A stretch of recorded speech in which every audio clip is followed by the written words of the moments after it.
Arenia Somaliland waxay samaysay baasaboor e-passport la yiraahdo oo ka heer sareeya ka Soomaaliya.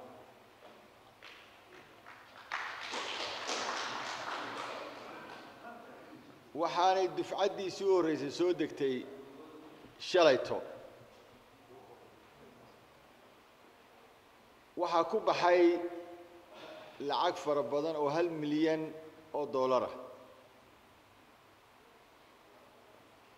halka milyan inagoo baahi badan qabna waxaynu u sameynay laba arrimood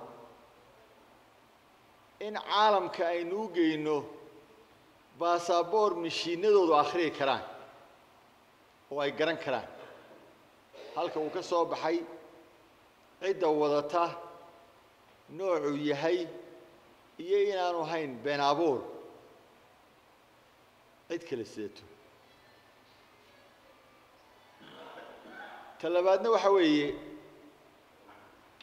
dalkan inaynu ka jarno Soomaaliya ama dib u soo noqono xorriyadeennii waxaynu u daadinay dhiig badan waxaynaga maqan dhalinyaro fara badan waxaynaga maqan odayaal fara badan waxaynaga lumay taariikh fara badan waxaynu u galay dib fara badan.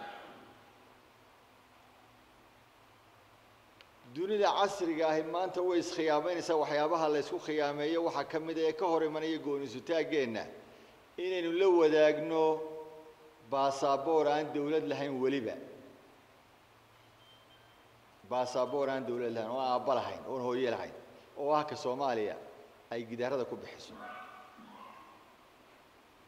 oo aanay xukumin meelaha lagu bixiyo dawlad xukunta aanay jirin.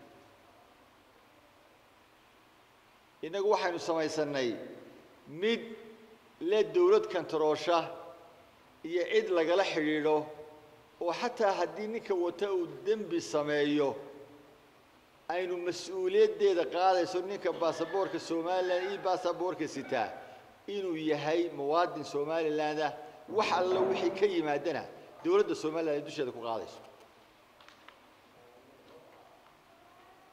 taa waxaanu wadnaa imika inaanu waxaan kaloo halkan uga mahadnaqayaa madaxweynaha Djibouti iyo dawladda Djibouti oo dhawaan safar aanu ku tagnay markii aanu u sheegnay inuu baasaboorka soo socdo noo ballan qaaday inay nagula macaamili doonaan oo ay inoo ogolaan doonaan inaynu ku safarro dalka Djibouti baasaboorka cusub ee Soomaaliland. dalal kale oo fara badan oo hore inoo ogolaanay way jiraan oo maanta kan qaadanaya.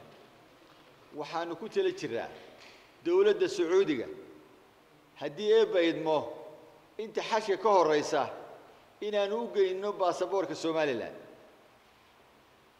Sacuudigu uu ixtiraafsanaan laakiin uu yaqaan inaanu nahay dad qaran oo gooni u taagan uu yaqaan inaanu nahay dad Soomaaliya ka mid ah. waxaanu sheegi doonaa inay dadnimadayada iyo islaamnimadayada iyo dawladnimadayada iyo mas'uuliyadayada iyo mas'uuliyadda aanu ka nahay baasaboorka cidda sita inay noogu ogolaadaan inaanu ku soo xajno ee aanay nagu khasbin midaan dawlad lahayn oo aanan wakiil ka ahayn oo aan la noo qabsan doonin waxa ka yimaada inaanay nagu khasbin inaanu ku gudano waajibaadka ilaahiga ah ilaahayna saaray inay nagu ciriiriyaan warqad aan saalix ahayn oo ammaankeedu sugnayn inayna yiraahdaan haddii taa ku iman xaji maysaan. yani waxaan qaba markaa inaynu wada xajinahay haddii la inoogu diido baasaboorkeeda oo inaynu lacag iska bixinaba aan loo baahnayn kulluna xujaaj baynu noqon doonaa haddii la yiraahdo.